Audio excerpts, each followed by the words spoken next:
Chers téléspectateurs, mesdames et messieurs, bonjour et bienvenue sur cette plateforme de la télévision Renaissance. C'est le journal en langue française.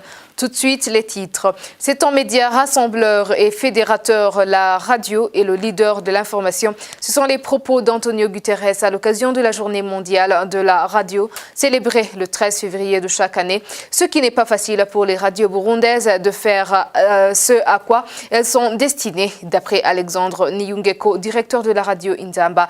Vous allez les suivre dans ce journal. Accusation du Focodé dans sa campagne d'Ondeza par la police nationale du Burundi d'être les premiers acteurs des crimes commis au Burundi, ce qui est démenti par Pacifique Ninihadzwe, le responsable du Focodé.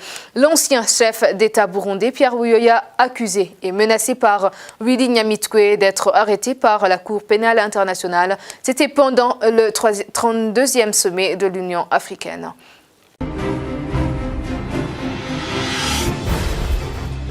Encore une fois, bienvenue dans ce journal. Page politique pour commencer. La délégation burundaise au 32e sommet des chefs d'État africains s'est réjouie de son élection au Conseil de sécurité.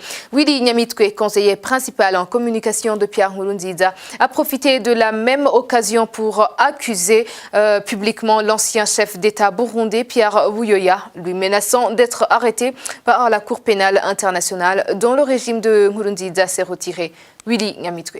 Ma délégation ne saurait trouver meilleur endroit et meilleur moment que cette auguste assemblée pour exprimer sa sincère gratitude pour l'élection du Burundi au Conseil de paix et de sécurité.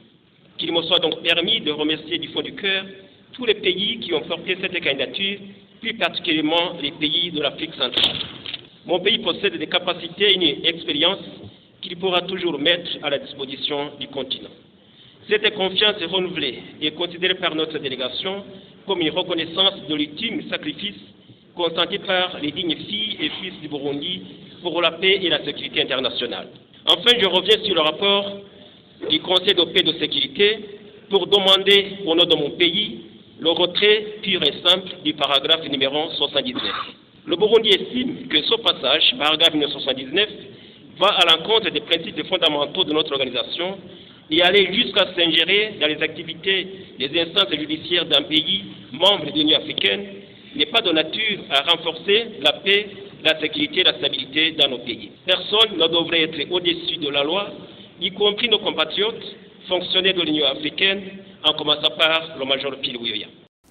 À cette même occasion, des documents non signés ont été distribués par la délégation burundaise lors du 32e sommet des chefs d'État de l'Union africaine sur le mandat d'arrêt contre Pierre Buyoya. Suscite de vives réactions de la part de cet ancien chef d'État burundais.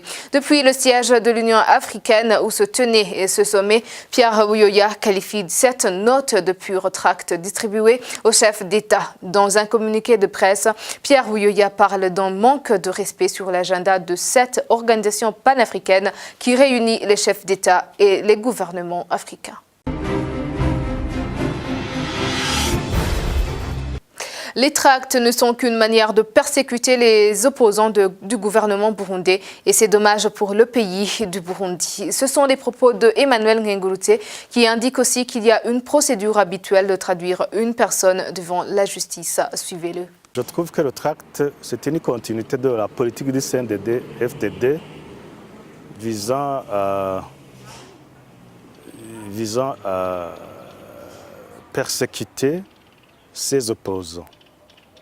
Parce que si réellement le président Buyoya a commis des infractions, des crimes, la loi prévoit toute une procédure, n'est-ce pas, adaptée à cela. Et ce n'est pas celle-là qui a été utilisée. Je crois que plutôt c'était ce qui était visé, c'était pour le disqualifier, le diaboliser, lui ôter son honneur devant l'instance à laquelle il sert beaucoup, notamment dans ces de ramener la paix dans les divers pays africains. C'est une façon en fait de lui ôter son honneur, de le diaboliser, de le persécuter donc, comme il le fait envers tous ses opposants. On n'est pas contre que ceux qui sont auteurs des crimes soient traduits devant la justice. Mais pour cela, il y a une procédure. La procédure qui a été utilisée contre lui, à part que c'est une procédure très dommageable pour lui, c'est aussi une procédure très dommageable pour la politique et l'image du pays. Ce n'est pas comme ça qu'on fait de la politique. Et réellement, le CNDD-FDD n'a pas encore quitté la loi première qui dirige la forêt, la jungle. Je pense que c'est le CNDD et son gouvernement qui se sont ridiculisés. Encore page politique pour poursuivre ce journal. Le gouvernement du Burundi n'a jamais voulu montrer sa volonté pour dialoguer avec l'opposition. Pendant le dialogue, ce dernier a organisé le dialogue interne parallèle à celui de la communauté est-africaine, comme le montre le rapport du facilitateur du dialogue interburundais adressé au chef d'État de l'EAC dans ce sommet du 1er février. Denis Daikengrukiye. Le rapport final du facilitateur Benjamin Mokapa qu'il a présenté au chef d'État de l'EAC au récent sommet qui a eu lieu le 1er février à Arusha a fait savoir que la crise burundaise est loin d'être résolue. Dans ce rapport, Benjamin Mokapa précise que la situation politique au Burundi reste préoccupante, d'autant plus que le pays se prépare aux élections de 2020.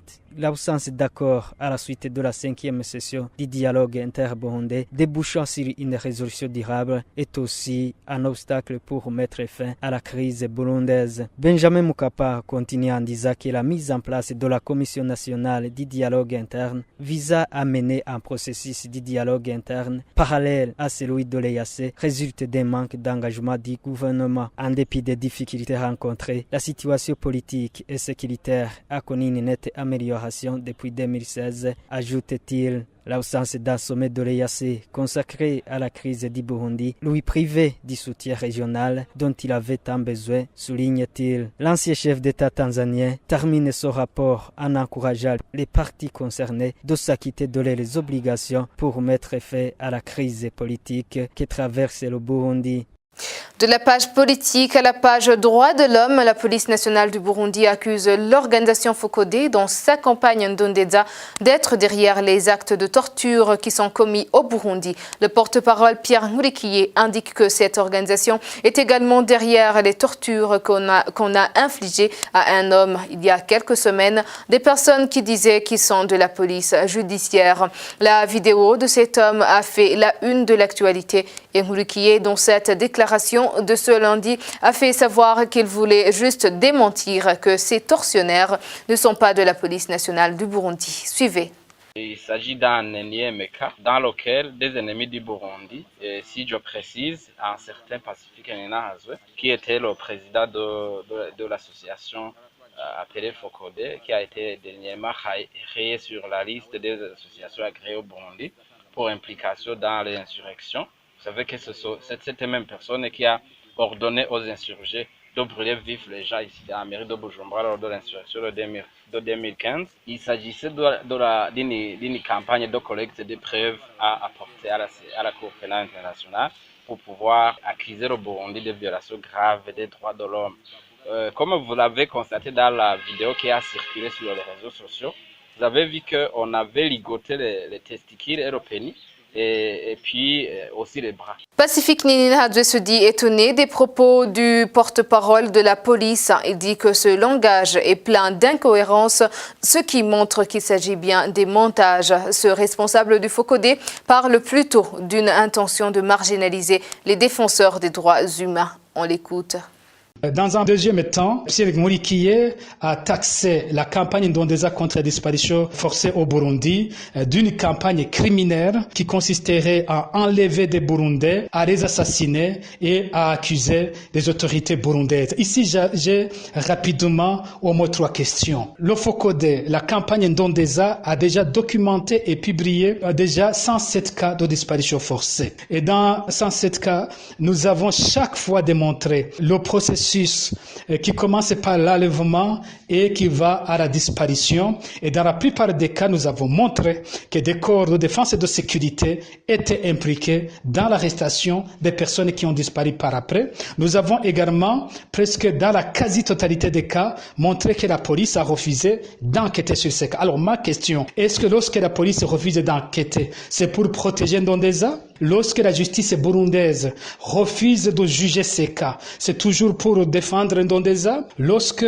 les autorités burundaises, le gouvernement, le président Nkurunziza gardent le silence sur ces crimes extrêmement graves, est-ce que c'est toujours pour protéger Ndondeza? Je voudrais en fait demander, lorsque les autorités burundaises ont décidé le retrait de la Cour pénale internationale, est-ce que là, c'est parce qu'ils voulaient me protéger, parce qu'ils avaient toutes les preuves que c'est Ndondeza qui arrête, que c'est Ndondeza qui élimine, que c'est Ndondeza qui assassine, que c'est Ndondeza qui fait disparaître? Si c'est le cas, dites-moi pourquoi ils ont autant de preuves et qu'ils ont décidé de se retirer de la Cour pénale internationale alors que cette Cour allait être un autre instrument pour nous frapper. Quelques preuves montrent que ce que le porte-parole de la police dit n'est qu'une diversion. Pacifique Ninahazwe se demande si la police du Burundi et les institutions judiciaires n'ont fait des enquêtes sur les disparitions forcées pour protéger ceux qu'ils accusent d'être des commanditaires. Encore une fois, suivez. Nous avons été scandalisés par les propos incohérents tenus hier par le porte-parole de la police burundaise, M. Pierre Nkurikiye, qui a encore une fois accusé gratuitement des défenseurs des droits humains qui s'attirent à la défense des droits de l'homme au Burundi et à la dénonciation des crimes extrêmement graves qui sont commis dans ce pays. Hier, il a parlé notamment de la vidéo qui a récemment circulé sur les réseaux sociaux qui montrait un homme ligoté sur ses parties génitales et les bras derrière le dos. Il a dit que cette opération avait été commanditée par notre organisation et lorsqu'on lui a demandé quelles étaient les preuves dont disposait la police burundaise, il a immédiatement parlé de Teddy Mazina qui aurait posté cette vidéo sur son compte Twitter. Alors là, directement, on se pose la question. On accuse Pacifique Ninahazwe et on demande la preuve, et la preuve, on parle de Teddy Mazina. Est-ce que Pacifique Ninahazwe et Teddy Mazina sont confondus? Est-ce que c'est une seule personne? On sent déjà l'incohérence de ces propos et on comprend vite que ce n'est qu'un montage grotesque qui est encore une fois destiné à tenter de marginaliser, de stigmatiser les défenseurs des droits de l'homme au Burundi. Page communication, la radio garde sa place de leader dans la diffusion de l'information. C'est un média fédérateur et rassembleur. Ce sont certaines des qualités de la radio énumérées par le secrétaire général de l'ONU, Antonio Guterres, qui montrent combien elle reste incontournable, même dans le courant du numérique. Il a déclaré dans son discours à l'occasion de la Journée mondiale de la radio, célébrée le 13 février de chaque année. La radio est un puissant médium. Même aujourd'hui, à l'ère des communications numériques, la radio touche un public plus large que tout autre média. Elle diffuse des informations vitales et instruit sur des questions importantes. La radio, c'est aussi une plateforme personnelle et interactive qui permet aux auditeurs d'exprimer leurs opinions, leurs préoccupations et leurs griefs. La radio peut contribuer à créer des communautés. Pour les Nations Unies et surtout pour nos opérations de maintien de la paix, la radio est un moyen essentiel d'informer, de réunir et d'autonomiser les personnes touchées par la guerre. En cette journée mondiale de la radio, célébrons le pouvoir de la radio, qui favorise le dialogue, la tolérance et la paix. Je vous remercie. Néanmoins, il est difficile, voire impossible aujourd'hui pour les radios burundaises de faire ce à quoi elles sont destinées, surtout celles qui sont sur le sol burundais. Les raisons de leur incapacité sont nombreuses, mais heureusement, les radios des journalistes exilés pallient à ces lacunes. C'est ce qu'affirme Alexandre Niyungeko, directeur de la radio Inzamba, Agate Kakawe. Aujourd'hui, appréhender cette donne dans le contexte burundais se révèle être une utopie parce qu'aujourd'hui, comme vous le savez, depuis 2015, les médias indépendants, principalement les radios, ont été détruites. La plupart des radios qui sont au Burundi, ce sont soit des médias qui travaillent des radios qui travaillent dans la peur et donc qui ne peuvent pas traiter certains sujets qui sont importants au niveau de la société, mais par peur effectivement pour la sécurité des journalistes, ils ne traitent pas de ces sujets. D'autres radios sont plutôt dans le propagandisme. Ce sont des instruments du parti au pouvoir, des instruments de certaines personnalités. Aujourd'hui, il y a certaines personnalités qui ont créé leur propre radio dans différentes localités et qui deviennent en fait des véhicules de messages, des fois même des messages de haine, des fois de messages contraires à ce que devraient être normalement des médias ou des radios qui devraient faciliter le dialogue, comme le dit si bien le secrétaire général de l'Organisation des Nations Unies. Et donc, c'est, comme je le disais tantôt, avec ces médias aujourd'hui, je pense que ça devient même une problématique, parce que le résultat plutôt est contraire au résultat escompté. Ça veut dire aider les populations à pouvoir surmonter les divisions, aider les populations à pouvoir se former, à pouvoir appréhender principalement les problèmes que connaît la société. Vous dirigez l'une des radios en exil. Est-ce que ces radios peuvent être comptées parmi ces radios qui peuvent accomplir cette mission? Absolument. Et je pense que c'est cela que nous efforçons de faire au quotidien. C'est effectivement de faire cette différence, d'appréhender les questions de manière professionnelle et méthodique, et surtout d'aider à ce que ceux qui parviennent à nous suivre soient désintoxiqués, parce qu'il y a une certaine intoxication qui vient de l'autre côté. Et donc, ces médias en exil se sont donnés, et là, il y a un dialogue, je dirais, permanent entre les responsables de ces médias pour que nous soyons effectivement des canaux de transmission de cet espoir, de transmission de cet espace de facilitation, de dialogue, et surtout d'appréhender de manière précise et sans faufier les problèmes auxquels le Burundi fait face. C'est des problèmes en rapport avec la crise de démocratie, les problèmes de corruption, les problèmes de mauvaise gouvernance, les problèmes de violation des droits de l'homme qui doivent être mis en avant. Et nous en appelons à la population pour qu'effectivement, elle appréhende tous ces défis et qu'elle puisse être en mesure de pouvoir s'exprimer là-dessus et de trouver une solution à ces problèmes. Parce que s'il n'y a pas de solution par rapport à ces grands problèmes, à ces grands défis, on ne sortira jamais de cet engrenage dans lequel nous sommes depuis 2015. Voilà.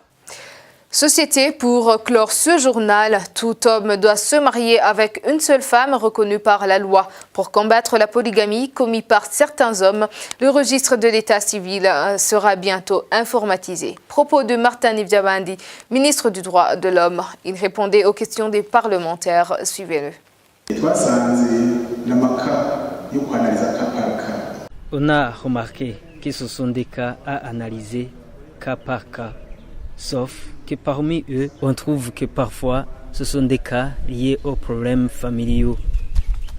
Dans ce cas, le mari peut chasser sa femme pour amener une autre. Pire encore, chez les musulmans, qui peuvent avoir 7 femmes ou voire même plus. Ils s'observent que c'est à cause de l'ignorance pour avoir plus de femmes. Il y a des conséquences bien sûr, puisqu'un seul homme ne peut pas gérer une famille avec beaucoup de personnes. Et si l'homme meurt, qui va représenter cette famille? Personne ne pourra représenter la famille puisque toutes les femmes ne sont pas reconnues par la loi. Alors, pour faire face à ce mauvais comportement, nous devons mettre en place une administration moderne, enregistrer les personnes qui font leur mariage par un système informatique. Et le registre de l'état civil sera informatisé lui aussi. On a vu par exemple qu'une personne de la commune Giterani peut se marier avec une femme. Et voilà, il quitte l'endroit. Arrivé à Bujumbura, par exemple, il choisit une autre femme. Dans ce cas, il est difficile de le reconnaître vraiment. Eh bien, c'est par ici que prend fin ce journal. Merci de nous avoir suivis. À la prochaine édition.